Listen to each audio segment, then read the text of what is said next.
Okay, I see a pop-up meeting is now streaming live on YouTube. Yeah. And then Daryl will record, and then the billboard video, and that's it.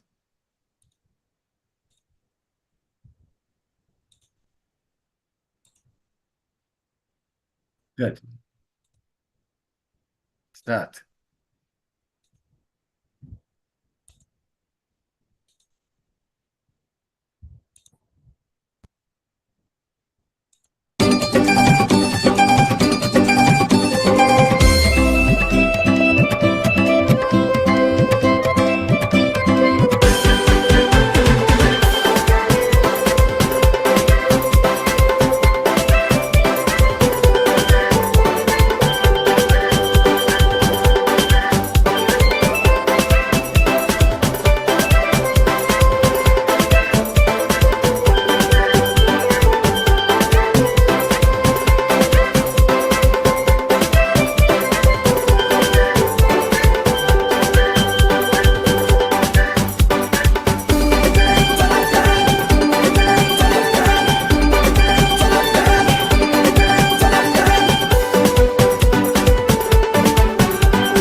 Welcome, ladies and gentlemen. Namaste. Assalamu alaikum. Good evening, good night, or good morning to all of you. And we are so pleased to have so many people in this meeting from all over the world in different time zones. I am Shakira Mohammed from Trinidad and Tobago, a teacher for the past 15 years. And ladies and gentlemen, this is the 210th edition of our ICC Thought Leaders Forum. So we wish to sincerely thank all of you who have contributed in whatever way to the success of this ongoing Pan-Indo-Caribbean and Pan-Indian Diaspora Global Project. For 209 unbroken continuous weeks, we have been here every single Sunday. And in the past 4 years and 2 weeks, we have featured 884 presenters from all parts of the world speaking on 209 topics. Ladies and gentlemen, this is a weekly forum being hosted by the Indo-Caribbean Cultural Center, a legally registered research and publishing company operating since 2010. And in order to continue this weekly program and to make it bigger and better, we are asking for suggestions, as well as volunteers and donations, and you can contact Dr. Kumar Mahabir for details. So ladies and gentlemen, I'll now introduce you to our moderator, who is Shalama Mohammed, the co-director of this ICC Zoom platform, who is a business teacher and researcher from Trinidad and Tobago. She obtained her master's degree in business psychology from Franklin University in the USA. Shalama, welcome. Thanks so much, Shakir. Assalamu alaikum, namaste, and a warm welcome to all of you. Thanks so much for choosing to be here with us. This program is being recorded on Zoom and live streamed on the YouTube channel of the Indo-Caribbean Cultural Center. So welcome to all of you on YouTube at this time. To avoid intrusions from trolls, our IT manager has muted everyone. Speakers, please do not admit anyone, do not unmute anyone, and do not allow anyone to share your screen, please. Thanks so much for your cooperation. Ladies and gentlemen, we just wanted to remind you, this is a very significant period in our history. May and June in many of the countries mark the months in which indentured laborers first arrived. Indian indentured laborers first arrived in St. Vincent and the Grenadines on the 1st of June. So yesterday they had some celebrations and today even more so. In Reunion, they arrived on June 3rd. In Suriname, they arrived on June 5th for the first time. So we stand with our brothers and sisters as they commemorate these significant dates in the history of their respective countries. Today, we are having live conversations with elders in the Indian diaspora. This is part 21 in the series. Our elders today are thought leaders. They are respected authorities in their respective fields, commanding influence and credibility among their peers and communities. These seniors have earned respect through their actions, integrity, and contributions. Over the next 2 hours, we will be hearing from a distinguished panel of 3 two of whom you all would have seen on the posters, and the third who is fortunately here with us, but unintended so. When we do introduce him, that's the first you all will be learning about him. But let me introduce you to our first speaker, and that is Brother Zain Rahman. He's 83 years old. He's the great-great-grandson of Gandia, who arrived in Trinidad on April 6, 1872. He was born in Siparia, South Trinidad, on May 8, 1941. He attended, just one second, please. He attended the Siparia Commercial College, where he studied and passed several GCE subjects in commerce. He then worked in a large organization in their department of accounting, and with the practical knowledge acquired, he went on to England in 1964, 2 years after we gained independence in Trinidad and Tobago, and there he studied for the Chartered Certified Accountant status. Fortunately, he was able to secure a position in the City of London, where he gained experience in knowledge of finance, accounting, and international corporate tax planning. He traveled extensively to the Far East and Europe, from which he gained a global perspective and was able to analyze the operations of subsidiary companies. In 1968, he got married and he had 2 sons. In 1983, he returned to Trinidad with his family. He then worked for SM Jalil and Company Limited, well-known soft drink manufacturers. He was there for 25 years and served as VP of Manufacturing and VP of Finance. So, welcome, Brother Zain. Welcome to everyone. Namaste. Assalamu alaikum. Walaikum salam. It's lovely to have you with us. And one of the things that we neglected to state was your position in the masjid. Oh, indeed, absolutely. Yes. Well, so can you please remind us? Yes. Well, I've been at the Prince Albert Street Masjid for some 25 years, and shortly after I became a member of the board, and for the past 4 years I've been the president of the board. At the next meeting or the one following that, I will be retiring as president of the board because of some other assignments I have. So I will have served on the board as president for the past 4 years. And now I'll be succeeded by another board member, and I'll be moving on to other things. So you're a very busy 83-year-old. Yes, I would say that. But I hope that will change soon. Yeah? Yeah. So I just want us to walk back a little bit to your childhood, if we may. Yes, indeed. Mm-hmm. Can you please share with us your memories of your first home? Okay, that's fine. Well, my parents and my siblings, we were really brought up by my great-grandparents.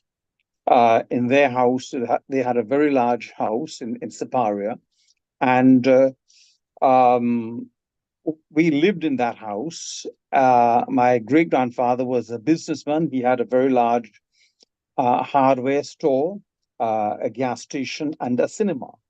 My father was not very well, and so we lived by our great-grandparents.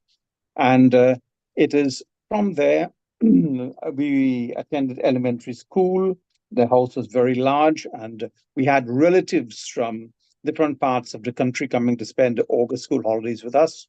And I have very fond and happy memories of that home with my siblings and cousins who would come for holidays in the month of August.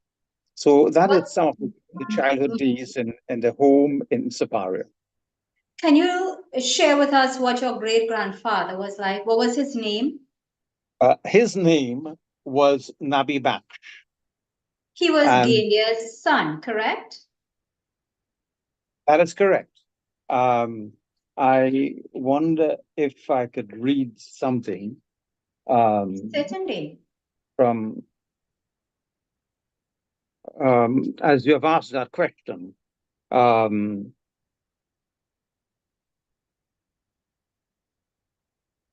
Nabi Baksh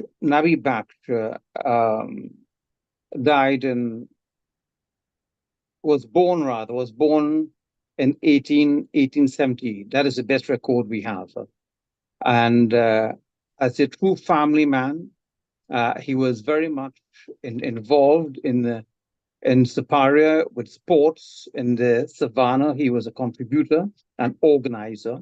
He was one of the founding members of the masjid in Siparia as well.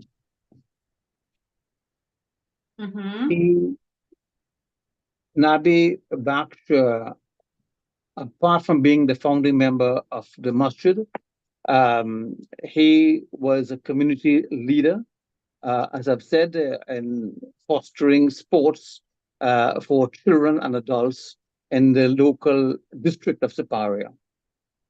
He had two daughters. One is Rasulan and the other one Masulan. They both got married and lost their husband at a young age, and so they both returned to the house of Nabi Baksh. So that house accommodated a tremendous amount of people, and it was a happy home, lots of celebrations and good times and good deeds to remember. He was very much involved, as I said, in the local masjid in Siparia. And I remember very clearly how on a Friday he would get himself ready and close his store and dress himself up very immaculately and make his way to the masjid for his Jummah Salah. So although he was a very busy person, he was very much into his religion and made time for that in the community. So that is what I could say about him. Also, he his son, he had two daughters, Rasul and Masulan. He had a son by the name of Faiz, who went to Ireland. This is it was Belfast, I think it was, to study medicine, and it was a bit tragic in the sense that he had completed his studies and went back to specialize and contracted pneumonia and died in 1924. And we have very good records of that, in that a cousin of mine who lives in Ireland went to the local cemetery there and they found his grave with a gravestone. And the records in that cemetery are so very detailed. There is a log, and they researched the log, and they found the date he died, and the cause of death. So that is what I could say about Nabi Baksh and his family. He was very much a family man, community man, involved in his community. He looked after his children in good times and in bad times. He was one who very much was interested in education, and he would inquire about the progress of all his children and grandchildren and the welfare. So that was Nabi Baksh. He was a highly trusted man in the community, in that with his business, he had a very large chest for storing jewelry and cash and things of that sort. And the people in the community who had anything of value would trust him and bring their valuables to him for safekeeping. That was the character of the person in the community he lived in at that time. So he became the banker for the community. Yes, that's right. In fact, in Siparia in those days, there was never a bank there at that time. And people with valuables would trust him to secure some of the things that they cherished. What was his relationship like with you? Well, I was quite young then, and I found him to be quite strict. And in August holidays, when all the relatives would come down, cousins and so, he believed in culture, and every evening after about 6:30 to 7, everyone would have been about 15 children altogether. everyone, he would call every one of us to recite or tell a story. And he would be sitting on his rocking chair, and we had to appear before him to tell a story, sing a song, or give some sort of performance. And So what was your preferred performance to do? I was more storytelling, and I had to stand on my feet and make it up at times. Others would sing. But these are some of the things I remember of him. He was not only a religion, but he was somebody who believed in culture and community. In that, I've said before, he spent time and effort with the community, sports development, and so on. And so too, even with his great grandchildren, he was always involved with their personal development. Can you give us an idea as to what Indian culture was like in that household and in that area? Yes, yes. My he he would he ate with his hands, and his wife likewise, my great grandmother. And after washing hands, he would never dry his hands. He would just shake his hands and eat. And we always wondered why he never dried his hands before going to eat. And his thinking was, um, his hands are clean, and might be water that will drip. And if he were to use a towel, it can pick up some element of impurity. That was the thought. Now, in those days, he read a lot, and he was a far-thinking man. And he said to us, we were one of the first families in Siparia to have a telephone. And he would say to us, and as children, he said, a time would come when you go to the phone and you speak on the phone, you will be able to see the face of the person you're speaking to. And I am talking about over 70 years ago. And he That was quite right. Yes, absolutely. That was the extent of his reading. Although he left school at an early age, he was a wide reader. Every morning he would read a newspaper before going to work. And another thing I found strange, he would say to us, although we did not at that time had electricity from what is now T and Tech in Siparia, we had what was called then a Delco. It's a generator. And with that generator, it would supply electricity to the whole house. And he would say to us, whenever you're going to switch off the lights, make sure your hands are dry. If you wash your hands, make sure you dry your hands before switching off the electricity. And even in those days, he had a connection to know that water is a strong conductor of electricity, and that if there is any short or so, and your hands are wet, you can easily get electrocuted. Yes. So he was, in his time, a forward-looking person, and although he didn't go to secondary school or anything of the sort, he read a lot and was a well-informed person. So tell us about your mother. Well, Is that okay? Yes, by all means. My mother, she was born in 1919. 1919? Yes, 1919. And she lived for 82 years. She was 82 when she passed. My mother was a very good housekeeper, excellent with preparing all different types of meals and baking. And in her later life, into her 60s, she got involved with the local handicraft center in Siparia and learned. She was somebody who she liked a lot of arts and craft.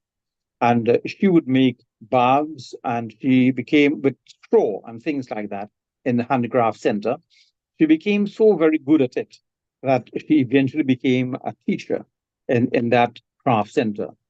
And she would make such things, handbags and so, and sometimes people would like it and they would ask for a special one with their name also on it, and they would pay for it. She would sell it to them.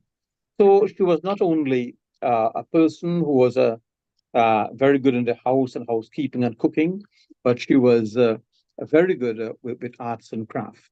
That separated her from a number of people who might have other attributes, but her special attribute was arts and craft, making things with straw and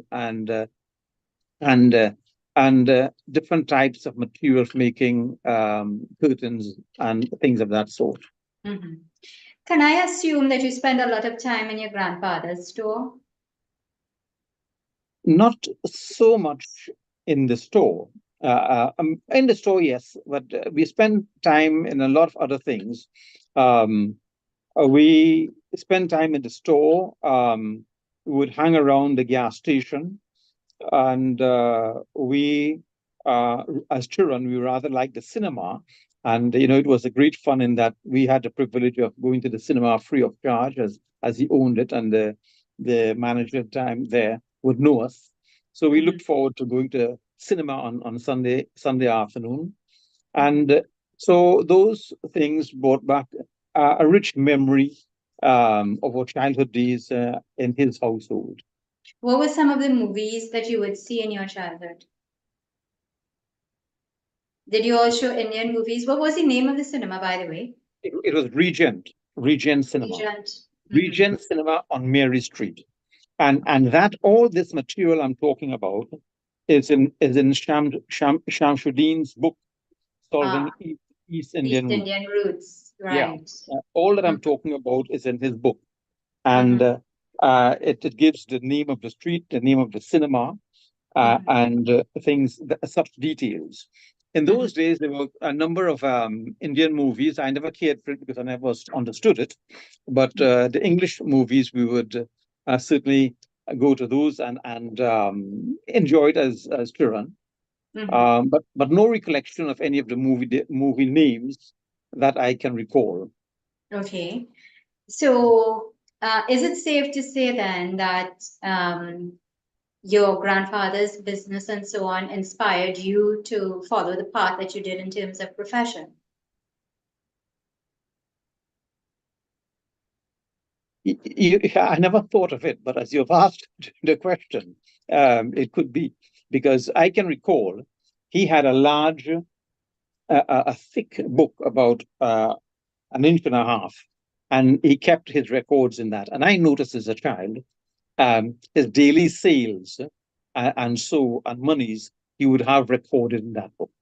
I don't know if subconsciously in the back of my mind, if that could have registered in some way.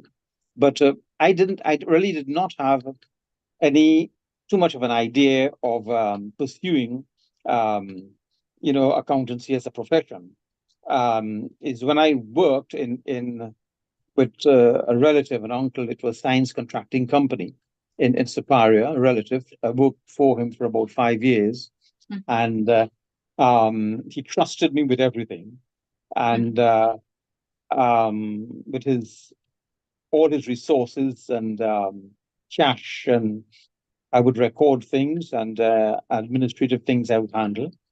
And I was not the accountant there, but I worked with the accountant, and that could have had some sort of feeling and background to my pursuing, accountancy in later life. But certainly in that position, in that job, I got the hang and the basics of recording and accounting. Tell us a little bit about your decision rather to move to England to pursue those studies. Was that your decision, or was that inspired by someone? It was, I think, inspired by a few people. In Superior, I had very close friends. One name was Jalilul, one name was Rahman, one was Billy, and the other was Tahir Mohammed. Tahir Mohammed, he is Zaliha's, the past First Lady's brother. We grew up together in Siparia, and we were very close friends. And I had a cousin. We were very close friends. This was a girl, and in 1960. 62, my very close friend, this group of us, a group we met every evening. And I don't know why, but they all came to my home every evening. One was a school teacher, the other one worked at Point of Bay as a trainee engineer, and would come to my home every evening about 5:30, and as they say, line for a couple hours until 8 o'clock. And then they would leave. A very great bond we had socially as young people, and also we knew each other in the masjid. Now, my friend, that is Tahir Mohammed, Zala's younger brother, he broke the group and he went to study at Manitoba University in Canada. And that was sad, the group being broken up. And then the year after, 1983, my cousin, a member of the group, a girl, she left to go again to Canada to study. And the group came now from 4, came to 2. And then one went in 82, one went in 83. And I had an aunt, my mother's sister lived in England. And I just had the hankering of perhaps I should study too. And I wrote to her. And 6 months after the last person left, my cousin, I was in London in March of 1964. I arrived in London, and it was inspired, that move, by one of my cousin and friend who were very close. They all left and went away, and I was very sad, and I just thought I will make the move, and so I think that is what motivated me. But needless to say, it was very traumatic for me and very sad, leaving my mother and siblings. That was a traumatic thing in those days. Those days we went abroad by boat. In 1964, I left Trinidad on the 29th of February 1964, and arrived in London on the 13th of March 1964. It took about 14 days. So leaving home, leaving the household was emotionally devastating. But needless to say, I suppose it happened to lots of people in those days. And I kept in touch with correspondence with my relatives at home. And my mother would visit from time to time, and I would visit Trinidad from time to time. And I got married in 1966. I was not fully qualified, to someone I knew from Trinidad, and we had 2 children. I got qualified and did very well at work, and I didn't see myself returning to Trinidad. In that, we bought a new house in 1982. Very nice place in the country, more in the country area. I was doing excellently on my job. It was not necessary for my wife to work. She could just look after the children.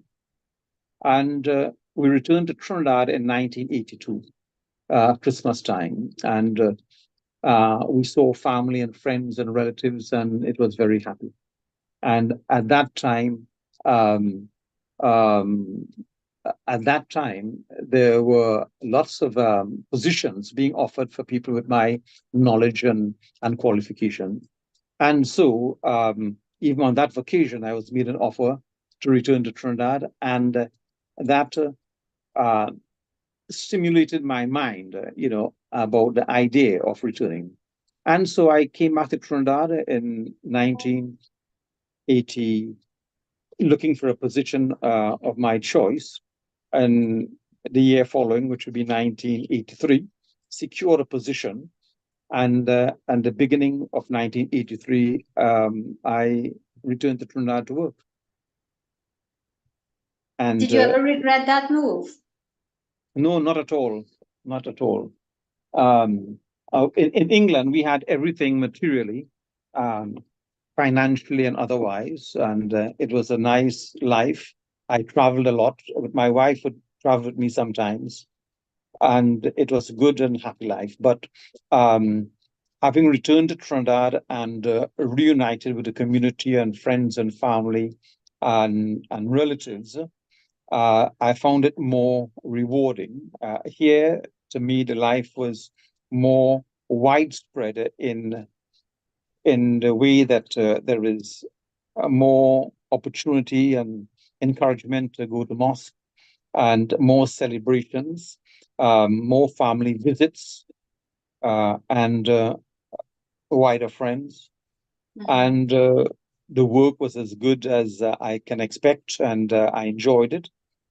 And I think altogether, I was very happy that we made a decision. Even my wife was the biggest opponent of returning. She didn't want to return at all because she felt she enjoyed shopping in London, and she didn't care to return.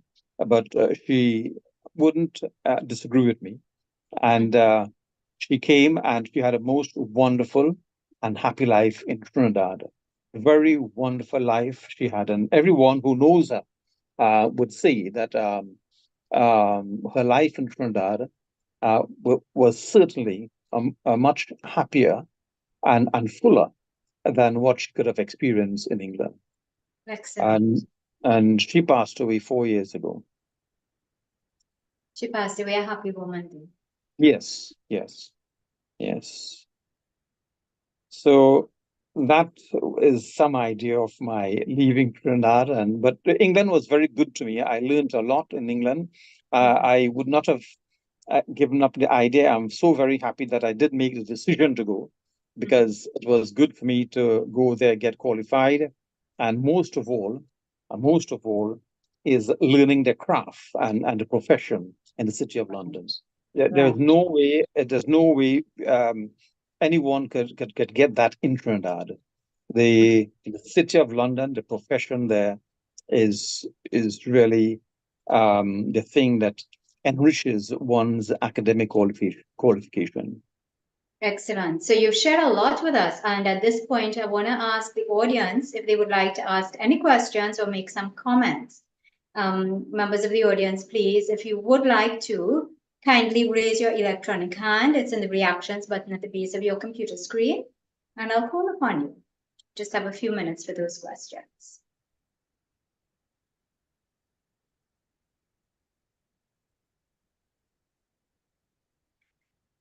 Dr. Mahathir. Yes, Brother Zain, thank you very much. A very interesting life story in 15 or 20 minutes. And I'm so delighted that you're going to join us on the tour to Grenada. I mean, so many wonderful people will be there. My question is, have you participated in Hussein, or have you heard about that massacre of people who were participating in Hussein in San Fernando in 1884? No, I vaguely, but not, no, I know of that vaguely, but not in detail and not very clearly. No clear recollection, but just in the back of my mind. But I know of the event, but not no great detail really. Okay, did you participate in Hussein at all in Siparia as a child or at any point in time? No. The only thing we know about Hussein is if we are traveling in a car or so, we will probably see the Hussein procession, and taking along some image or something of that sort. And they tend to tip it over into a river or ravine or something of that sort, eventually. Right. Okay, let's take a question from Mr. Manish Tripathi from Mumbai. So thank you for your detailed description about your life. My few questions are there which are quite obvious. The question number one is, how many times you have visited India in your lifetime? Sorry? How many times you have visited India in your lifetime? Once. And I visited northern India in 2010 at the end of 2010. My wife and I, we were in Dubai, and we spent 2 weeks in India, but northern India, more northern India.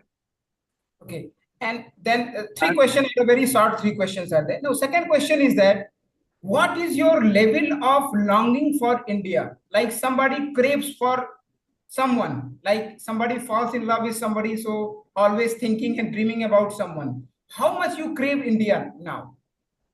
Well, This- clearly,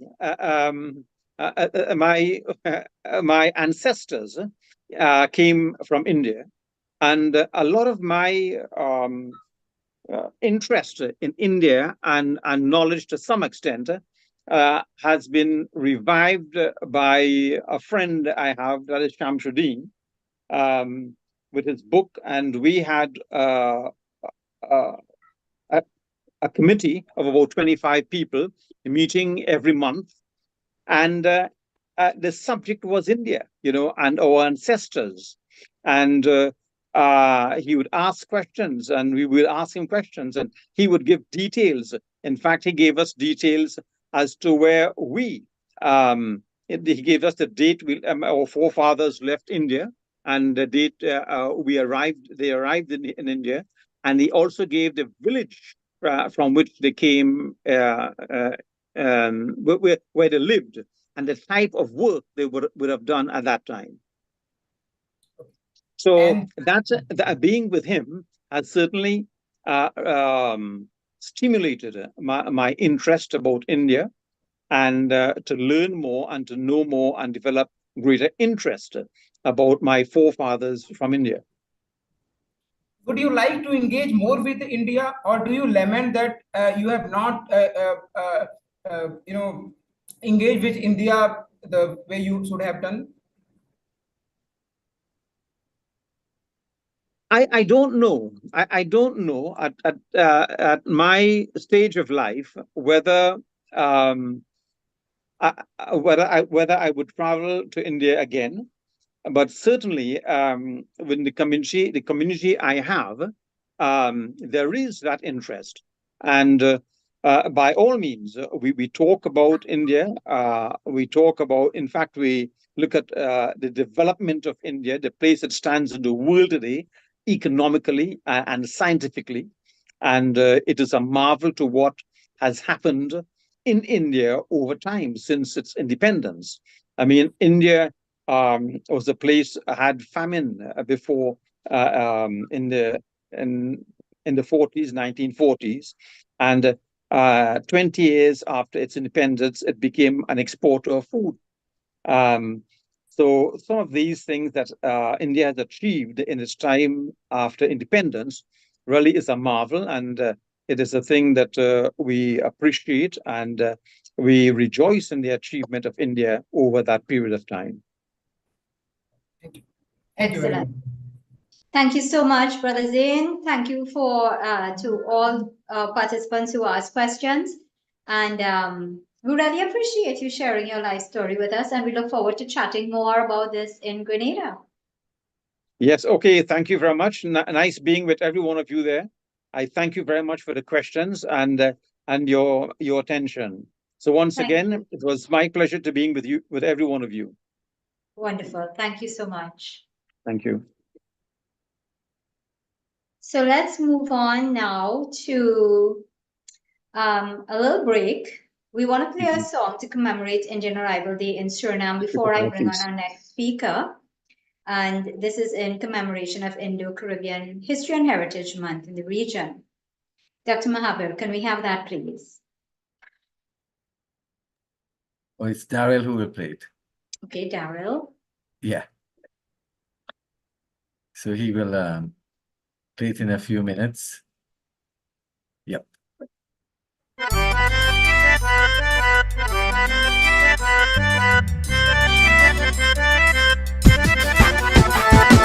Chaiyya Chaiyya हो छैया छैया छैया छैया हो छैया छैया छैया छैया चले संगे संगे हे कलकतिया छैया छैया चले संगे संगे हे कलकतिया भले कटले गढ़ो जिंदगी घमिया में गिरमिटिया भले कटले गढ़ो जिंदगी घमिया में गिरमिटिया छैया छैया हो छैया छैया छैया छैया हो छैया छैया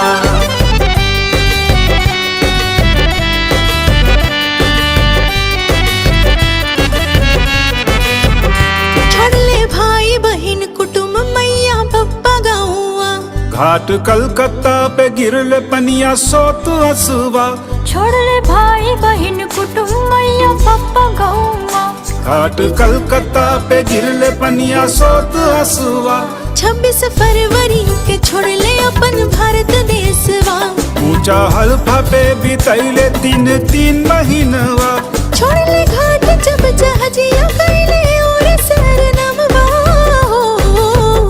छोड़ले घाट जब जहाजिया गईले और सरनमवा अग्रीमन से अग्रीमंटिया बनले तू गिरमिटिया कंत्राक से कंत्राकी बनले तू कंत्रकिया छैया छैया हो छैया छैया छैया छैया हो छैया छैया छैया छैया चले संगे संगे हे कलकतिया भले कटले गढ़ो जिंदगी घमिया में गिरमिटिया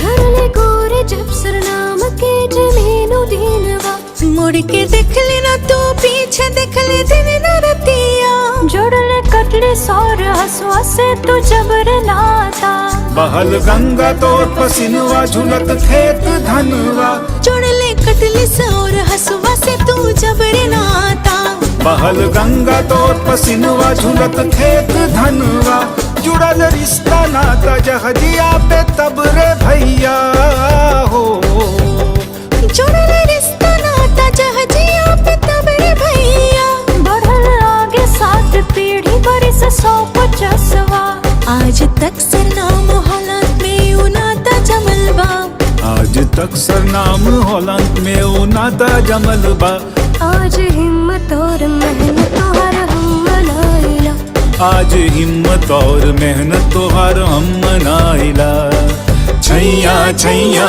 हो छैया छैया छैया छैया चले संगे संगे हे कलकतिया छैया छैया चले संगे संगे हे कलकतिया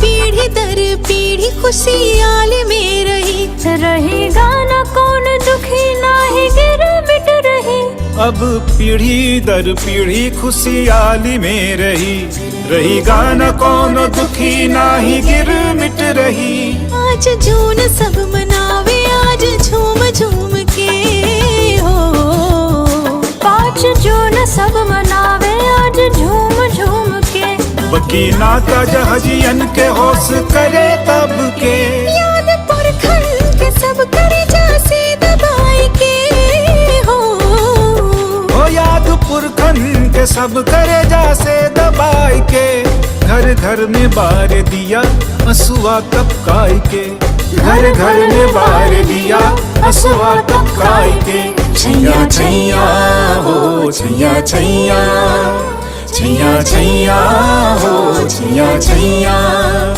छैया छैया चले संगे संगे हे कलकतिया छैया छैया चले संगे संगे हे कलकतिया भले कटले गढ़ो जिंदगी घमिया में गिरमिटिया भले कटले गढ़ो जिंदगी घमिया में गिरमिटिया छैया छैया हो छैया छैया छैया छैया हो छैया छैया छैया छैया हो छैया छैया छैया छैया हो Chaiyya Chaiyya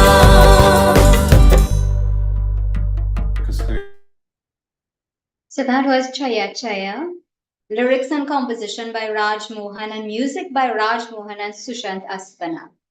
The vocals were done by Raj Mohan, Nisha Madharan, Devi Jagmohan, and Jaya Rambaran. Beautiful song. Thank you so much for sharing that. And I'm sure our next speaker might have had some memories of his parents going through scenes like that. Let me welcome Commander Sharifuddin Mohammed. He's now retired. He's 80 years old. He served in the Coast Guard of Trinidad and Tobago, and his father was an indentured servant who arrived in Trinidad in 1912 from Meerut, India. Brother Sharifuddin is the chairman of Islamic Community Services Trinidad and Tobago and Darul Hanan Residential Care Facility for the Aged. He incidentally was a Coast Guard officer who served during the Black Power Revolution in Trinidad and Tobago in the 1990s and was posted on Nelson Island, which was a quarantine center used for Indian indentured immigrants in the 1860s. So we'll hear about his story. Welcome, Brother Sharifuddin. Thank you very much, my dear beloved brothers and sisters. Assalamu alaikum, rahmatullahi barakat. And to my non-brothers and sisters, good afternoon. And I say namaskar, jai hind, and I salute you all. Thank you very much. Indeed, I'm very happy to be here. Before I say anything, I always like to speak about my parents. I want to thank Almighty God for creating me at the right time, with the right parents, with the right country, with the right neighbors, with the right school, with the right teachers, and with the right way of life. I say, Alhamdulillah, thank you very much. You could carry on from there. Thank you. So your father was Imam Sarajuddin. He was the Imam of the Shagwanas Masjid. He was born in 1890 in Meerut, India. He arrived in 1912 on the SS Sutlej. Right. And your mother was Sahidan Khan Sarajuddin. Right. She was born in 1910 in Princestown. So she was not an indentured immigrant. She was a daughter of indentured immigrants. Yeah, she's Pathan. She's a Pathan. Yeah. Right. She's a daughter of Sahabu Khan, who was from Northwest Frontier India. We don't have anything more specific about that. Yep. What is your fondest memory of your mother and father?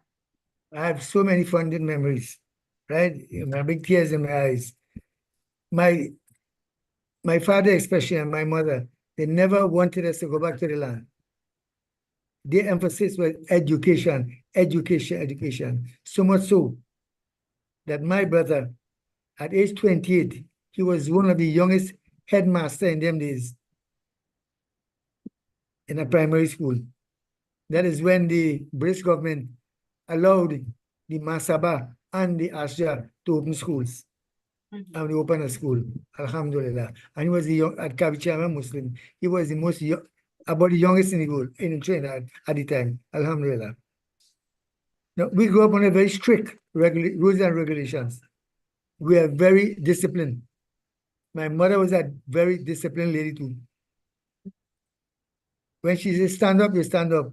When she says go, you go. My mother was tall, red, and very strapping, real pattern. And sometimes when she go to, every Christmas, she must take us to our family up in Princestown. And when they're not talking Hindi or Urdu, they're talking Pathan. So you had to really catch on to that. So they maintained that language until they died. But my brothers and my sisters who bigger than me, they learned the Urdu. For example, when we had the functions in the masjids, and we have the kasiras, they can't sing in English or transliteration. They had no book available. What they had available to them was the Urdu book and the Arabic. And that's how they have to learn the Urdu and the Arabic. They sing it in Arabic. Alhamdulillah. Did you sing as well? Say again? Did you sing as well? Do you remember any of those qasidas? Of course, I remember all those qasidas. I sing them too when I'm driving. When I'm driving sometime by myself or me and my grandchildren, I sing. So Or I you play could sing the chords. Sana? You could sing the Sana? Yeah, I sing the Sana. The Sana, it was you doing that Mechara. So any Sana you take with Sana, right? There's the opening. Alhamdulillah. So it was a wonderful experience for me. I was very lucky. So lucky that would you believe that in Shagwanas we have what we call a Panchayat committee. A Panchayat committee is you had the Hindu priest, Muslim priest, and the Presbyterian priest. I call the name because I know them. You had Pandit Ramlal, beautiful Pandit Mauri, just of the dhoti and a little pickup. Fantastic, you wouldn't believe. And you had Reverend Sultanti from Shagwanas Main Road, and you had my father, Sarajin Mia, the Muslim. And then you had one man who was an inspector of schools. He's the only man who had a motorcar in them days. His name was what? Solomon Lachman. So I know we have brothers here. Listen to me. They're from Shagwana. They know what I'm speaking about. Solomon Lachman was the man who had a motorcar. And they used to transport these people. Alhamdulillah. We had good days in Shagwanas. What Now, year are you talking about that Panchayat was going on? Yeah. No, the Panchayat is some part is a committee. Anybody have any problem in Shagwanas? Hindu, Muslim, Presbyterian, these people should go to the house and solve the problem. They call it the Panchayat committee. That was there until the early 61, 62. And then it demolished. But modern age. Demolished. It no longer continued after independence of Trinidad. Yeah, that finished off. That finished off. How did you feel about that? Do you think it's something that we should revisit? But of course, if we had that today, we had all this crime and all this murder and all this home invasion. No, how would the Panchayat prevent the murders or deal with criminals? Because they always had meetings. They always had meetings. Some they had meeting in the masjid, some they had meeting at the Presbyterian church, or some they had meeting in the Hindu temple. That happened today. That happened today, partner. Nobody want to go to the masjid. The Muslim want to go in the temple, and likewise, that's the problem. We're not mixing as before. So in that time, how many times during your lifetime, rather, would you have gone into a temple, a mandir? How many times would the Hindus come into the masjid, etc., and why? What I can say in Montrose, long time we call it Kutia, not Medville. We call it Kutia. That was in Constant Street. And I used to go there and learn Arabic and learn Hindi. Ga, cha, cha, sa, sa. That happening today. The Pandit not in teaching the Hindu alphabet again. And we still learn that in the Kutia. That is kind of love we had in the community, my dear. And they used to come across the Maktab class as well? Well, no, the masjid was about 5 miles from Montrose. It was in Shagwanas, St. Thomas, near the cemetery. 5 miles. So what we had people houses in Montrose. We used to have Maktab here, houses in the evening.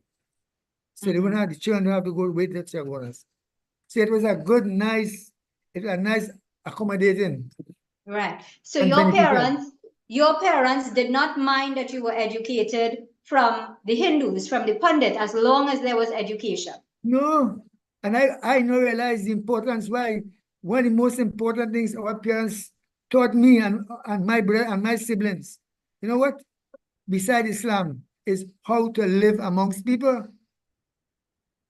All my friends now, we line by me every evening. Hindu friends, Muslim, we sit down on a chair outside my house and we line. And the young people coming now, why? Just to get them involved for community. Some people say a mining business. Some people say they call it Makomita. It's not a Makomita. What happened in the business concern me and you. The young people don't understand that. And we discuss things in the village for the betterment. And we say, alhamdulillah. So we have a good thing going in Montrose now. And people admire it. But again, some people don't like it. Some Hindu ain't gonna like it, some Muslim ain't gonna like it. But through them, the show had to go on. So let's walk for. I want to hear your views about 1962, when Trinidad and Tobago got independence. Right. My father died. Right. I never told my mother I was going to join Coast Guard. Before independence, they had a big advertisement on the papers, but to join Coast Guard or join the army. They wanted to form the army. And we got independence, so we have to have our own army. Before that, Trinidadians used to go to Jamaica. They formed what we call a West India Regiment. Right, in 58, 59, and the Trinidad boys had to go Jamaica. But they never formed a navy, was the army. But in 1962, then we formed the Trinidad and Tobago Coast Guard and the Trinidad and Tobago Army, right? Or the Trinidad and Tobago Regiment. So I never told my mother anything, but I was involved already with the Scout movement. I was heavily involved with the Scout movement. So I was no stranger now that when I saw the advertisement, me and some of my friends, we went to join the Coast Guard. And we wrote the exam and we passed with flying colors. However, we couldn't join in time for independence because the uniform ain't come down in time from England. They still come with in those days, there's a big company in England called Crown Agents. They sent it in time. So what they did, they take the old police, the Marine branch from the old police, and they form part of the Coast Guard. And just because they had the uniform already. They had that uniform, they had that Marine uniform already. But the young recruits like we, they couldn't take us no uniform. When independence day, how you go march? You had to march with kit, with uniform, and make some style. We have that. See? so we had to wait till November. The uniform came in October. Uniform from England came in October, and then we went in November. Alhamdulillah. So as a young recruit, can you please tell me how many of those recruits in your batch were Indians? We had about 1, 2, 3, 4, 5, 6 of us were Indians. And 6 how of many us in total in that batch? Total in that batch was 33, and we had 6 Indians. Why were there so few Indians during that time? At that time, Indians were very skeptical, right, joining, right? But no, the Indians want to join, and they ain't taking them. So you see the difference? Can you say why? Time, yeah? Why is it that they are not taking them now? I prefer not say that here now. We were talking secret. Okay. I can't say that. Am I going the wrong ears? I don't afraid nobody, you know. I go talk plain. I built the Coast Guard and I built the Defense Force. In 1970, when they formed Defense Force, I went up there and we started up from scratch. So we were foundations members of the Coast Guard and the Defense Force. Tell me about your involvement and your position in the 1970s when the Black Power Revolution began. In the Black Power Revolution, again, foundation, see, self-praise and no praise. I was one of the first sailor who was a medic, who were classified as a medic. Why? Because in those days, the British controlled the Defense Force, the Army and the Coast Guard. And they sent me and my friend they called Griffith, both of us, and the next guy they called Philip. We went to Port of Spain and spent 6 months hospital and did a course in medic. So we are qualified medics. So in 1970, in 1965, we formed what we call an IS platoon as an internal security platoon. That platoon was in case of any same thing like the Black Power, when internal unrest, right? So we could dare to defend the people. We are based under the British. But in that now, you must have a medic. And they choose me to be medic in the IS platoon, right? So I was in medic in IS platoon, and I was the only man. I couldn't carry no weapons. Everybody in the IS platoon had weapons. So when we went to Nelson Island to guard them, me, Mohammed Sharifuddin, had no weapon. I was the only man allowed to go to the barracks where the prisoners were housed. Nobody could go again with the arms. They'll stay outside and guard them. I was the only man allowed to go by law because when they're sick, I treat them. So I knew the whole set from George Weeks, everybody. Can you, for the benefit of our audience who are not Trinidadians especially and who may not know about the Black Power Revolution, please tell us why there were prisoners on Nelson Island. Well, good. I go back again. When I was in Nelson Island, the first day I went, memories hit me. You know what memories hit me? My father was here in 1912. And As an now, indentured immigrant 60 being years, yeah, quarantined digital there. labor. And 60 years, me, I up there now as a big, as a military man. I tell you, tears nearly roll on my eye. Because I like history. Tears, I remember father was here. And we sat on the same water tank. Them days, it had everything in that water tanks there too, you know, with water, you know, for the people and everything, you know. They build up, well, we black people build for the same for the people, right? So everything was there for us. That pipe and everything was running through the tanks. It was fantastic. So we were there, I remember that, and we had this, when they declared the state of emergency on the 21st of April 1970, they declared at midnight. Declared at midnight, but some of the people they arrested before midnight, so they had to let them go. When they went to court, I ain't calling them again, right? They had to let them go and pay them money. Is when you arrest after midnight, then say right. And among the people we had in Nelson Island, all them big boys and them, all them know me, still with the similar call me out. Can you call some of the names of those people who were prisoners there? Well, that man like that boy who celebrating the big what's called it The Liberation Day. organizers. Liberation Day was his name again. He has a new African name. He was here with us, right? Makandal Daga. Daga, that's the man. All them was there. Granger was with us too. He dead now. All them know me. George Wicks was there. And I know all them what ailment they suffer from, because I used to recommend to bring this tablet from or that for them, as the case may be. So did you all have conversations? I mean, in your role, your role there was as a medic, correct? Yeah. So did you have conversations with them as to why there was the revolution and so on? Yeah, I had the most conversation with them. Why? Because I could go in the dormitory with them. The other guys could not go. They would not allow them to go. So I could go there and talk with them, and they trust me. Right? For example, some of the things that they asked for was very genuine. Very genuine. Let me give you an example.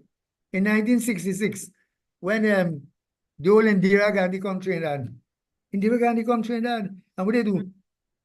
I had a friend, by him Cyril Ramdev. He had an orchestra outside.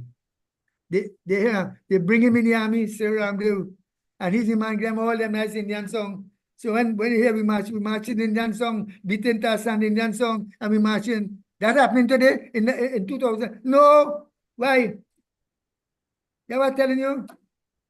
Why telling you? Why? Why? Nonsense. So these are one of the things that the government never really did. And that were please. So Granger and they felt that there could have been or should have been more Indian culture, well as well as African culture. Well, not only them, there are two Indian guys there who are in the front. One of the guys, his daughter is a speaker. Oh God, what's the name, boy? He was from South, a very eloquent speaker. And the next guy they call Raja. They were locked up there too. What's the guy name? He's a very fantastic speaker. Leonard. Winston Leonard.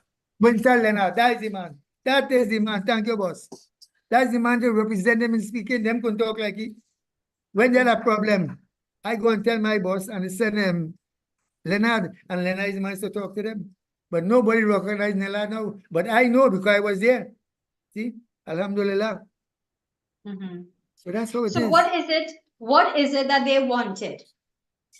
They wanted Tassa drumming and all this thing. They wanted Tassa drumming to march. You know, they have the drums. Okay, not wrong with the drum, but bring Tassa to them, man. Because when this boy was a Sri Ramdev, that Tassa, and had Indian songs, look at it record up now and they don't play it. Why? Right? And so then the big banners said Indians and Africans unite. Unite, correct. Was that true reflection of what the organizers wanted? Yes. Some of them, yes, they were genuine. And why did they want that unity? Yes, they were genuine. But then again, you see, there are people outside of that, outside in the streets, don't want that. Like what happening today? What thing happening today? People people dividing the Africans and Indians. Reasons best known to themselves. And some of the Africans so stupid they accept it, and some of the Indians so stupid too they accept it. They can't read between the lines. So that's how it is. Do you feel that the Black Power Revolution accomplished what it set out to? To a certain extent, yes. For example, when they're the carnival queen and them, it's only white girls they're taking. There are no Indian or Negro girls there. But after that, they think twice. I'm going to call them again. You see, we have a lot of people I would say, they are black Negro here and everything. But you know what we call them? Black jacket, white jacket. They're black outside, but they're white inside. And the fool people, we call them black jacket, white jacket.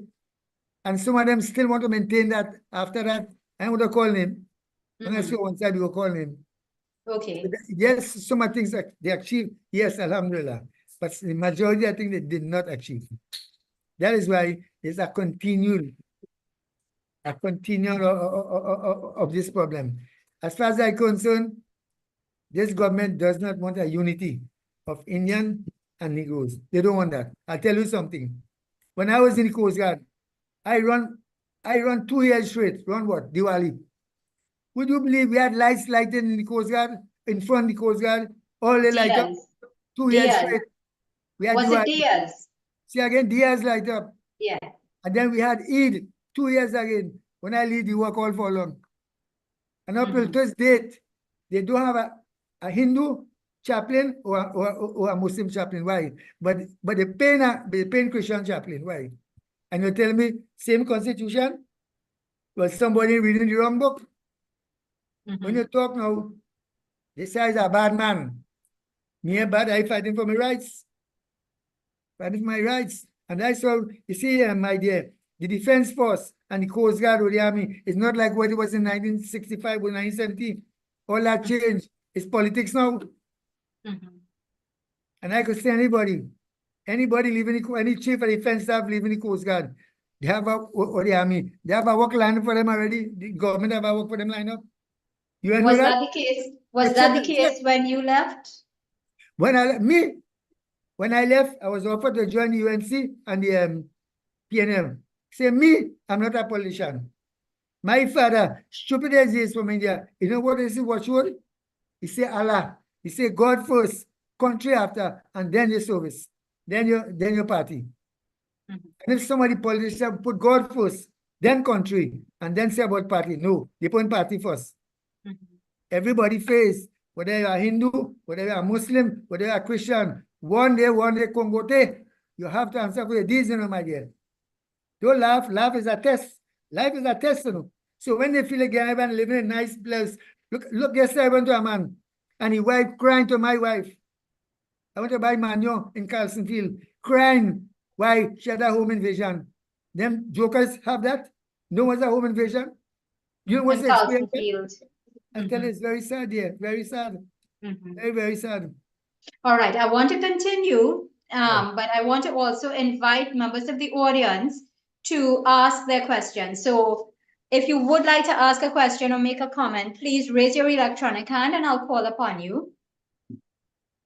And immediately, Manish Tripathi has raised his hand. He's from India. Go ahead, please.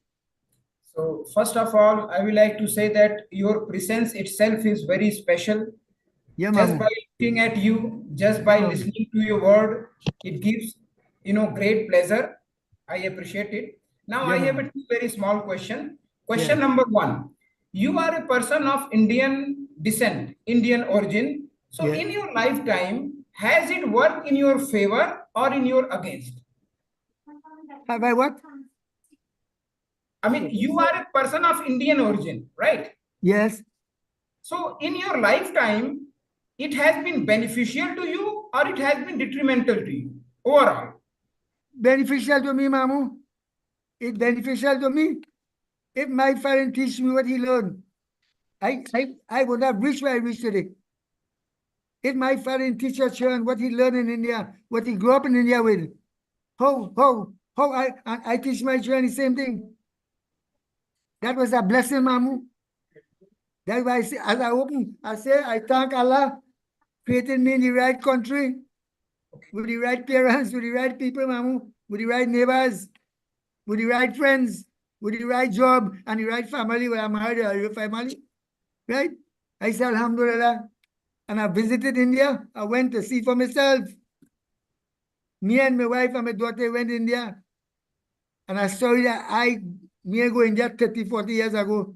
Things that happen in India, you can't see now in the old mamu. You understand what I'm telling you? Alhamdulillah.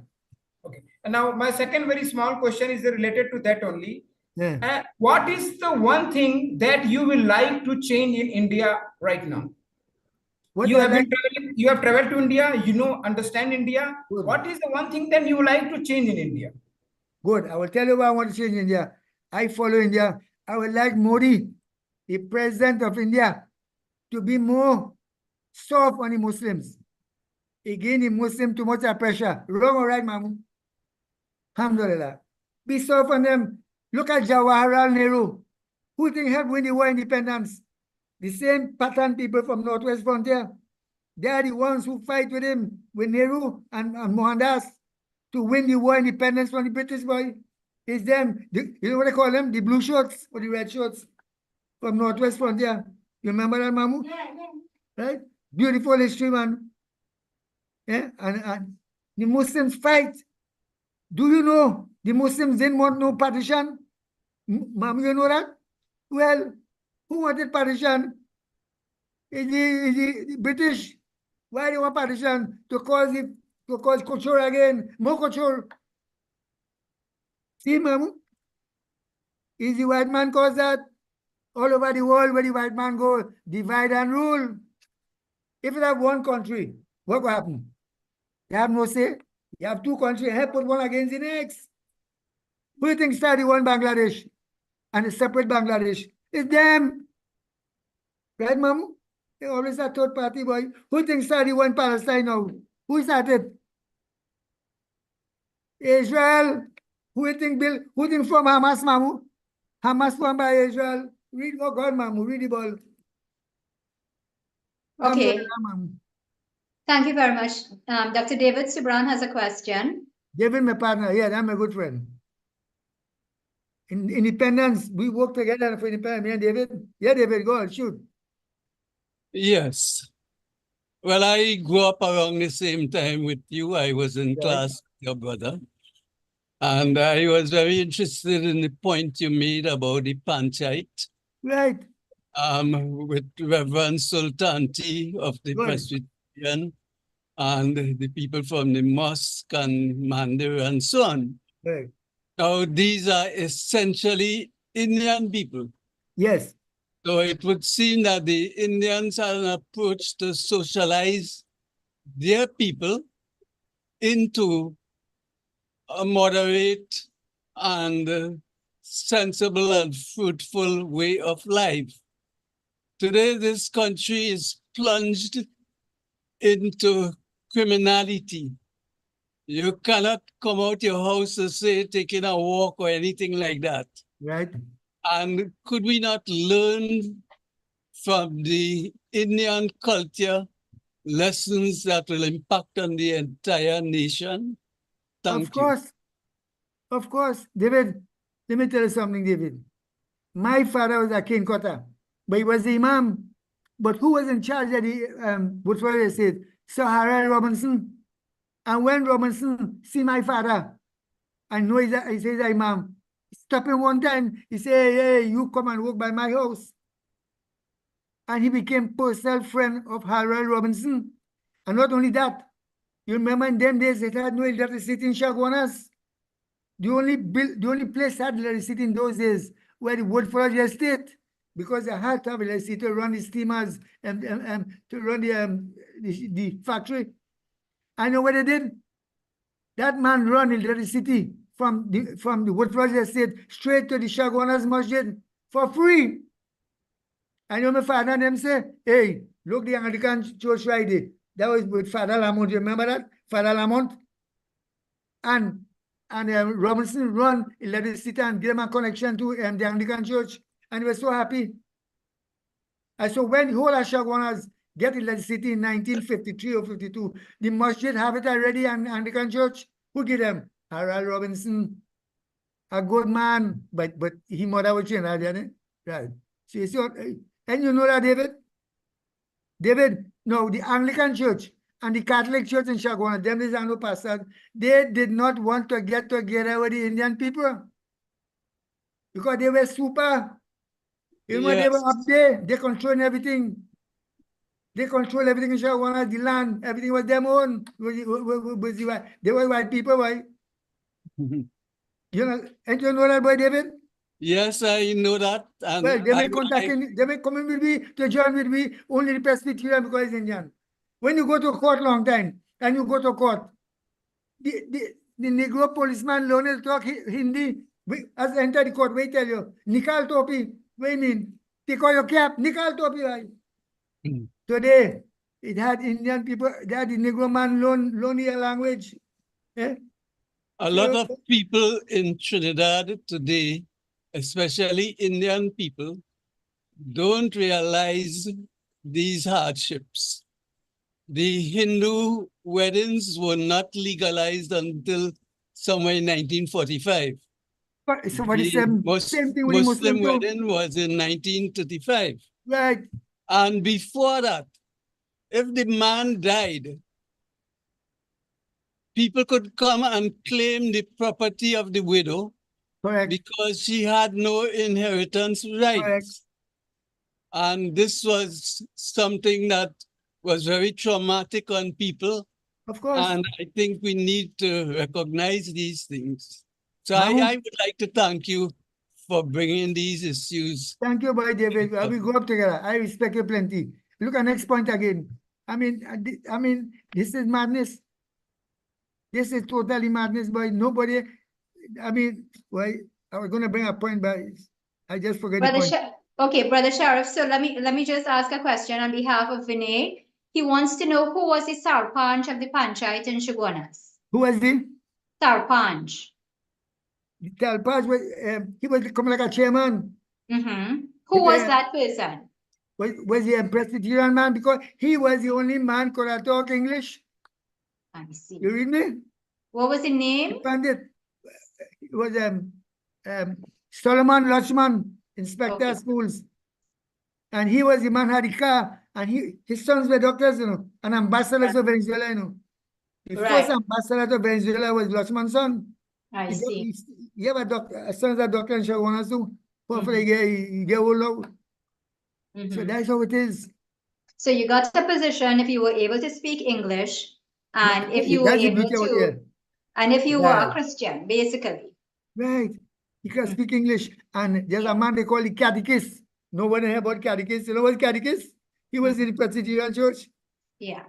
He used to go to court and translate too. He know plenty of things. He was a big man in the church. So Vinay is also asking if you remember any local songs, or if you could tell him about any sirni that you don't see anymore. What kind of sirni was there in your Mother's Day that we don't make anymore? I will tell you what you see anymore. Long time when we fasting, it had money, but I didn't fast. I go a little boy. But Muslim people, when fasting time come, here they breaking fast with. Sugar water. You know what they call it? Sarbat. Sarbat, yeah. Yeah, that's how. We don't that's how S.F. Jalil and all of they started to make soft drink. Sarbat. And what used to do, they go in the drugstore and they buy a powder, a powder, yellow powder, red powder, and they mix it with water and cold water and sugar. Kool-Aid. Drinking that. Wait, tell me. Life is bad. Sweet too bad. Sweet too bad. Right. And the greatest thing in Shagwanas that people don't know, everybody looking at Shagwanas now as a very bright place. But you see that flyover? When you leave that flyover was a straight road, going straight to the old police station. It was cocoa on both sides of the road. Alhamdulillah. So can you say anything in Pathan? No, I can't know in Pathan. Or what about Urdu? Yeah, I sing a Urdu song, I think sometimes. Can you sing a verse for us? Sing a what? Sing a verse for us. Of course, and I could sing it in Hindi too, you know why? Because both of them mean the same thing. basically. Dila gafil na ho ye kadam, ye dunya chor jana hai, bagai chai chor akhar khali, zami andar zamana hai. Kya baat hai bhai, wah wah. You Eh? you spoke it. I want to hear the tune. See me, I have a heavy voice. I love singing, but I can't sing. Now I tell you, when I say I walk in every morning, I'm this year, and I play Indian song. Okay. And I laughing and talking to all my neighbors. And I laughing and I talking. All right. Well, I want to it. thank you. I want to thank you very much for all the information that you shared. I wish we had more time to speak with you and Brother Rahman in conjunction, but I need to bring on our third speaker because he's waiting a long time and he's in England. So thank you so much. We will chat again. It is a privilege. Call me anytime. Okay, thank you very much. Assalamu alaikum. Wa alaikum assalam. So, ladies and gentlemen, there we have it, Brother Sharifuddin Muhammad. And now I want to introduce you to Mr. Moti Suklal. Mr. Moti Suklal was carded to speak, but thought that he might have had an emergency to deal with at home, and he will explain why. But I just want to tell you a little bit about him. He was born in Guyana, and originally from the Blairmont estate in Berbice. He wants to talk a little bit about Blairmont, the search for his paternal village in Basti in India, and his experience living among and visiting members of the diaspora in Mauritius and Fiji. So he's currently in London and he has a lot to share with us. Welcome, Mr. Suklal. Can you unmute your mic? Yeah, I think you're unmuted. Yep. Can you hear me? Yes. Thank you very much. We're so glad that you could join us after all. Thank you. Thank you. Jai Sitaram. Assalamu alaikum. And I'm sorry I couldn't fulfill my promise to do a sort of a formal presentation. So I'm going to give you my 10 cents worth of spontaneous presentation. That's fine. That's excellent. You caught me in my pajamas and without my front teeth. So I had to get cracking and change my pajama, my front teeth in for your presentation. I appreciate it. But thank you very much for inviting me. And let me start by saying that yes, I was born in Blairmont Estate, Berbice, Guyana, and I'm 81 years of age. Left Guyana in 1962 in April. Met my wife in England. She is from Trinidad now. She's 83 years old. And we have 3 children, 3 girls, 7 grandchildren, and expecting our first great son. So we're looking forward to that. Well, let me just say that, first of all, my mother was Guyanese. She was born in Country Village, West Coast, Berbice. My father and his parents left India in June 1915 on the SS Dewa. They arrived in Guyana in August of 1915.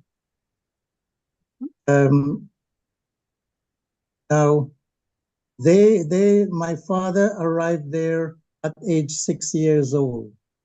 My mother was born, this is very interesting, she was born in 1914, and he was 6 years old.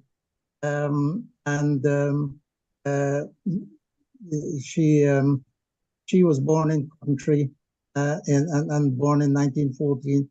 He was already 6 years old in 1915, and he arrived in Guyana. At some point, they got married. Do you know how they met? No. But I would imagine it was probably an arranged marriage between my Aji, my Aja, my Nanya, and my Nana. Nani and Nana were also Guyanese. They were born in Guyana. But I think my great-grandparents from my Nani's side were from India.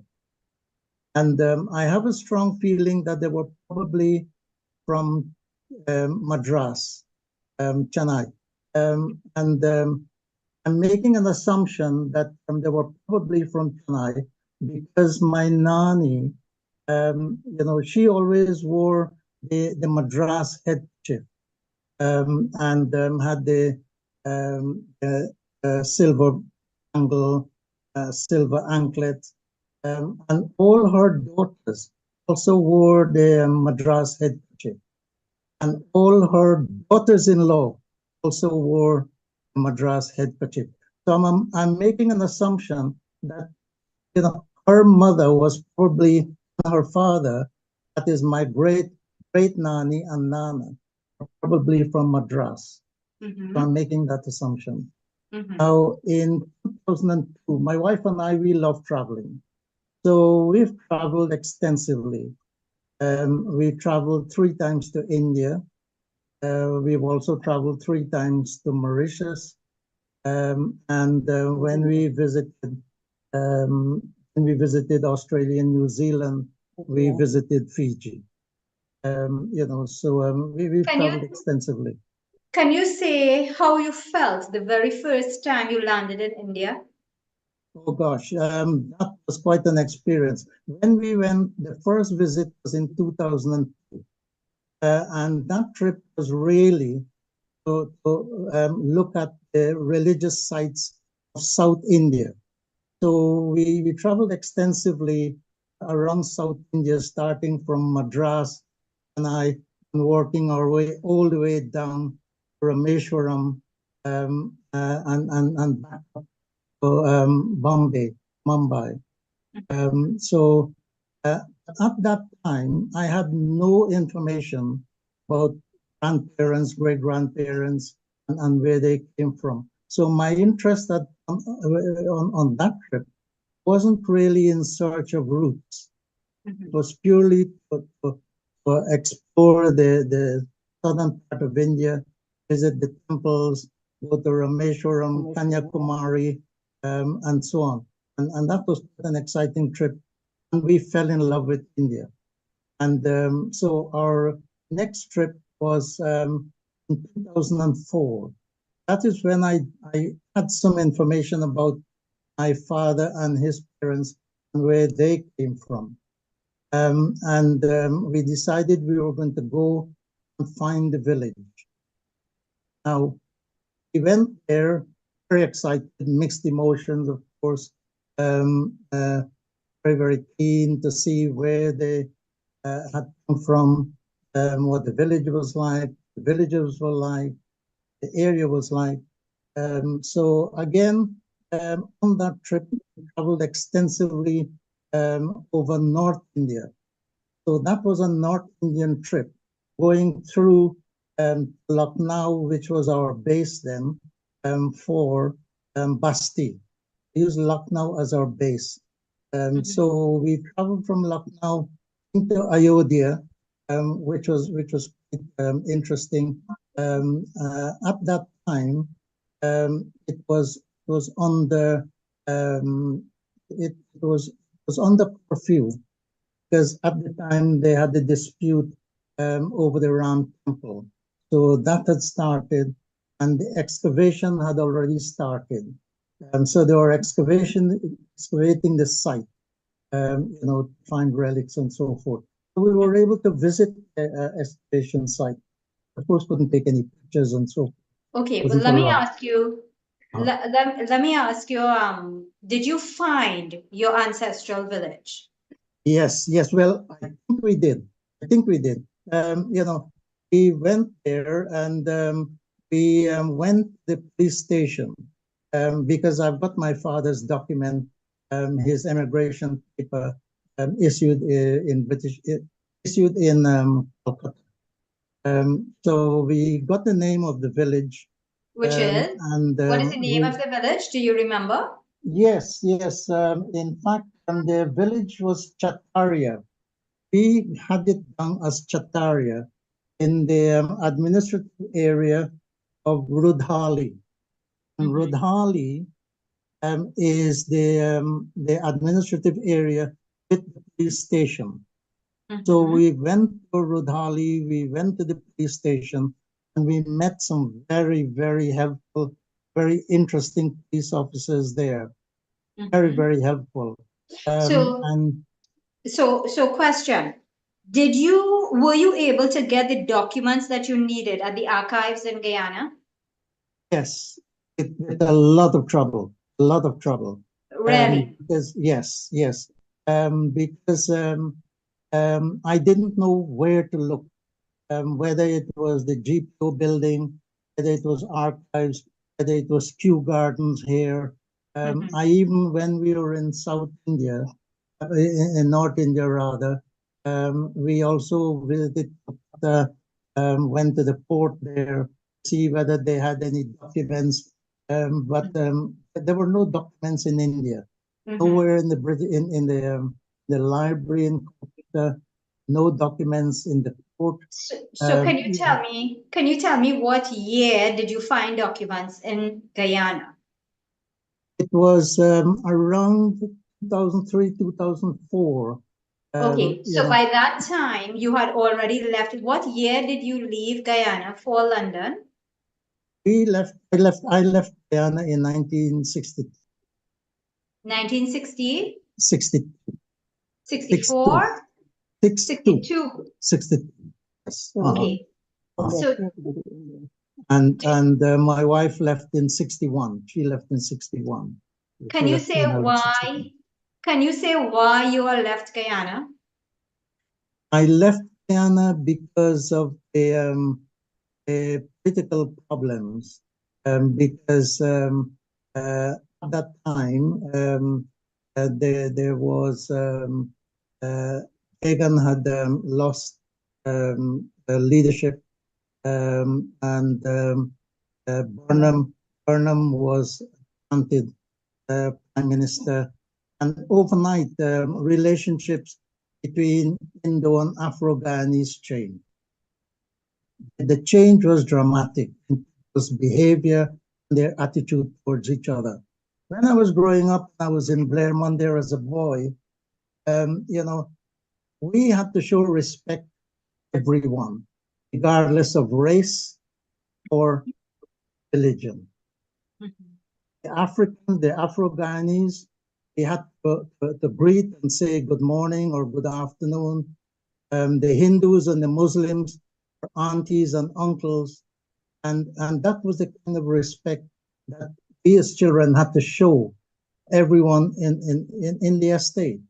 But following the results of that election in 1962-63, things changed dramatically, and it was then that I decided that I would leave Guyana.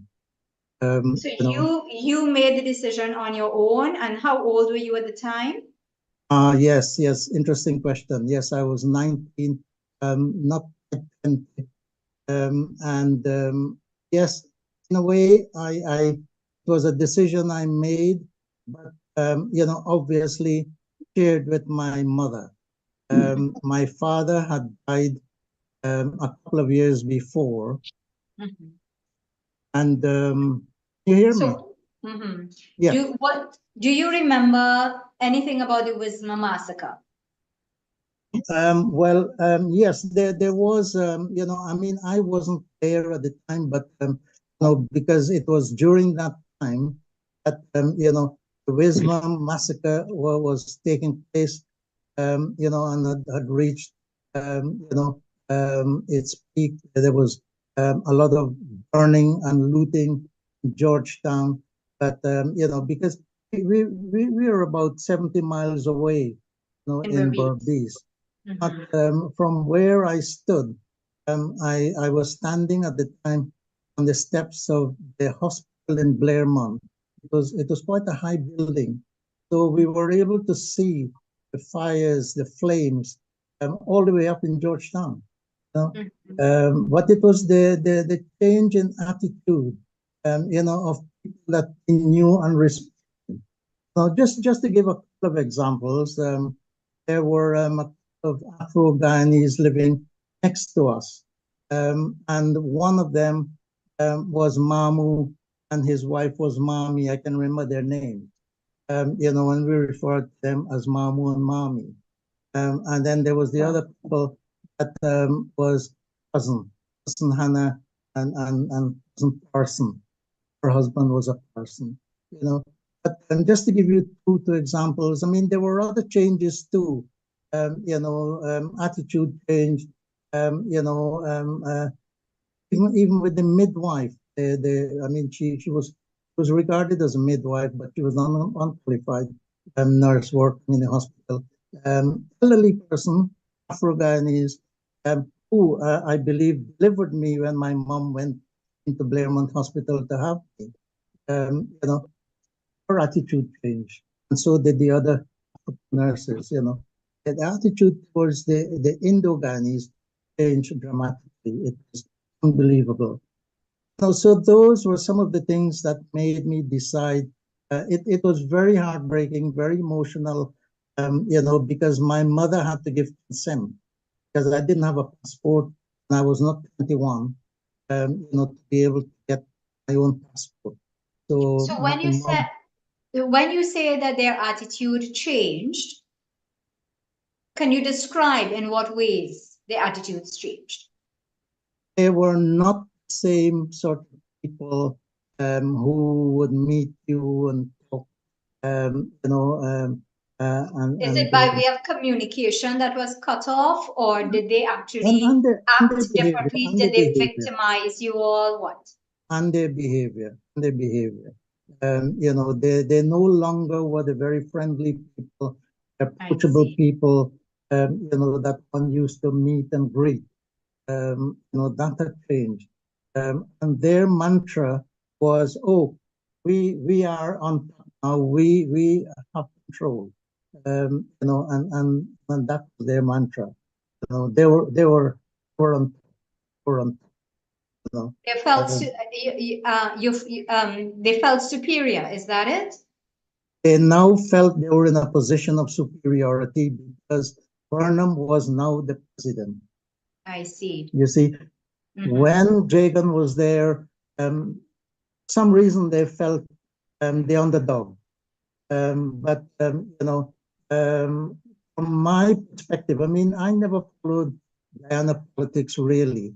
But from my perspective, Jagan tried to create an equal Guyana, a Guyana, with equal opportunities for all people, and in a way, Burnham also was saying the same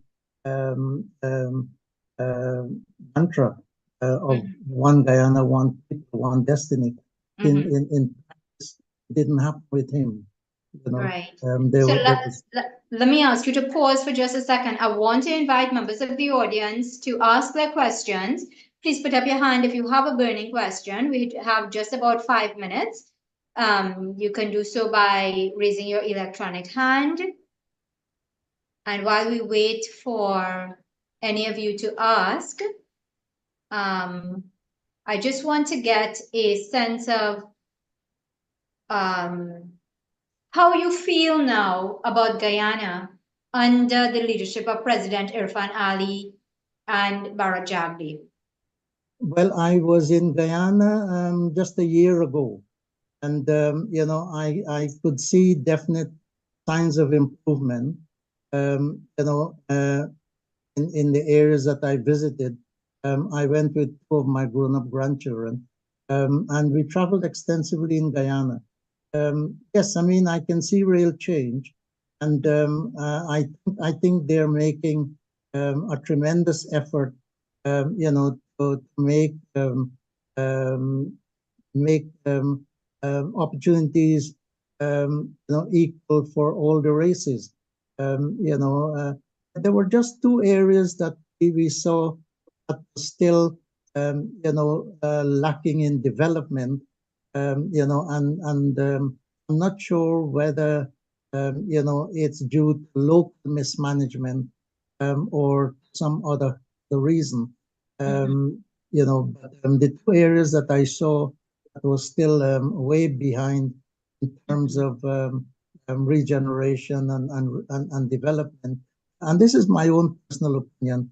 That is Georgetown and also area of Wismar where they had the massacre. That area So is still, those two areas have remained underdeveloped. in my opinion, but Yeah. everywhere else, there is development, there is, improved infrastructure, there is improved public health, schools, housing, Right. and Tell electricity. us, did you go back to Blairmont? I did. I couldn't go back to Guyana and not visit Blairmont. But yes, things have changed in Blairmont because obviously when I left, British was still there, and they still were managing the estate. But when I went back, it was in the hands of the indigenous people, the Afro and Indo-Guyanese. They were managing everything there. And yes, I mean, things seem to be going very well. It's still one of the largest working sugar estates in Guyana.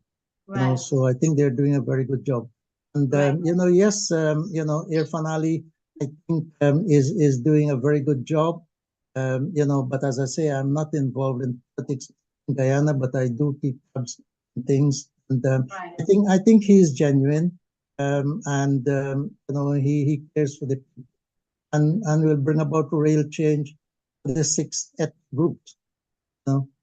I sincerely. How did you feel about race relations in the country? Well, I think sometimes it's very difficult to tell because in the 60s, I thought I knew people, and I thought I knew, and felt good race relations between the ethnic groups in Blairmont. But having seen that change, I'm sort of hoping that whatever change there is now, that it's not superficial, that it is genuine. I mean, when we were there, I mean, people treated us very well. Our tour guides, a couple of them were Afro-Guyanese, very, very pleasant and very, very helpful. And in fact, my two grandchildren went out with one of our guides, Afro-Guyanese fellow, very, very nice person. They had a wonderful time. They went to a club, and he treated them very, very well, looked after them. But, I can only hope that, the change that is taking place now is deep and is genuine. So what do you think is going to happen with this Essequibo argument? Well, I think years ago this matter was settled in the international court, but Venezuela and current leadership is not taking any heed. So I don't know whether anything will come out of it. I hope not, because then that will of course bring a lot of instability to the region. And Guyana is not in a position to fight any war. Venezuela, because Venezuela has a massive army. They're well equipped. Guyana has to rely on foreign allies like Britain and America. So I hope again that it's just a little storm in the teeth. Nothing will come out of it. Excellent. So I want to thank you very much for sharing your life story and your feelings about Guyana today. It's been very interesting chatting with you, and I'm really, really appreciative of the extra effort you made to be here with us, even at this very late hour. No, that's fine. That's fine. But can I just say too that There was an anomaly which, I think I ought to mention the name of the village where my father came. I think this was one of the reasons why we experienced, a lot of problems locating the village. Police officers were very, very helpful. They went with us to the search of the village, and in Rudhali, there are hundreds of villages, and in the document of my father, his village is stated as Chataria village. But of course, we didn't know that there was no such village in Rudhali, neither in Bihar, in Basti. But there is a Chataria village in Bihar. So the police officer had to look and find the village using caste, because a lot of the villages still divided in caste. So my grandparents, they belonged to Tewat, which is the caste of boat people. Now, what that means, I have no idea. That they were fishermen, or whether they built boats or what they did, I have no idea. But they were Tewat. Anyway, he managed to find the village, which had the same sort of sound, the name, and it was Patria, Chhatria, Patria. So we went to that village, and we think that was the village. But I was still uncertain until I came back home, and in 2011, and was still continuing the search, because I still wasn't very happy whether we had gone to the right village. But by 2011, the local government there in Basti digitalized all the names of all the villages, which I managed to find. And it was from that list that I was able to tell that the original village listed on my father's emigration paper is not the correct village. That village is actually in Bihar. But I do think that they're not Biharis, that they are from Basti, and that there was a clerical mistake by the immigration officer. That's so a very interesting observation. And I'm Yeah. glad you brought it up. Next week, not next week, yes, next week, we will be hosting a program to discuss more on some of the problems that we encounter in doing those searches. And I really hope that you are able to join us then, so you can probably make a contribution as to what your findings were. Yes. Because in 2016 we went to Bihar, find my wife's great grandmother's village, and that was without any problem. We had the name of the village.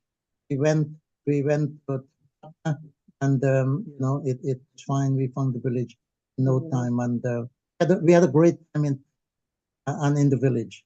I'm glad to hear because that. it was Pagwat time. I'm glad to hear that. Maybe another time about that. Yes, I wish we had more time to hear about this. Unfortunately, we have to bring today's session to a close. And I want to thank you very, very much for again making the sacrifice to be here with us. Please give our regards to Mrs. Suklal. Yes. And we are really grateful that you could spend some time with us and to share your history. Thank you so much. Finally, before you go, I would just like to say a big thank you to Dr. Mahabir, yourself, and all the other people in the organization working so very hard to bring your mission, your vision, fruition, and for working so hard. Follow your dreams. Thank you very much. Thank you. Thank you so much. So, ladies and gentlemen, there you have it. I want to say thank you very much to all our speakers today, Brother Zain Rahman, Brother Sharifuddin Mohammed, and let me say Dadaji Moti Suklal. Thank you so very much for sharing your histories. It is absolutely fantastic that we have you with us, and we really appreciate you. Thank you. With that, thank you. With that, I'll turn you all over now to Shakira. Thank you, Shalama, and we want to thank everyone for taking the time to attend and to participate. And as we've said earlier, this public meeting is being hosted by the Indo-Caribbean Cultural Center, and you can feel free to contact the ICC to publish your books and reports. And remember that we are kindly asking for you to give us suggestions or be volunteers as well as donations, and you can contact Dr. Mahabir for details. We want to thank the advisory and planning team led by Dr. Kumar Mahabir, and to our IT consultant, Daryl Grantham, behind the scenes, who have been recording the program and will upload it to our website and to YouTube permanently for posterity. And thanks again, Daryl, for designing the poster, and to Ravin Ramsingh for the social media marketing, and to Miriam Mohammed for producing our TikTok videos. So our topic next Sunday will be a proposal to create an integrated digital repository on Indian indentureship. So please visit our YouTube channel to see all our past recordings. I am Shakira Mohammed from Trinidad saying goodbye. May God bless you all. Dhanyavad.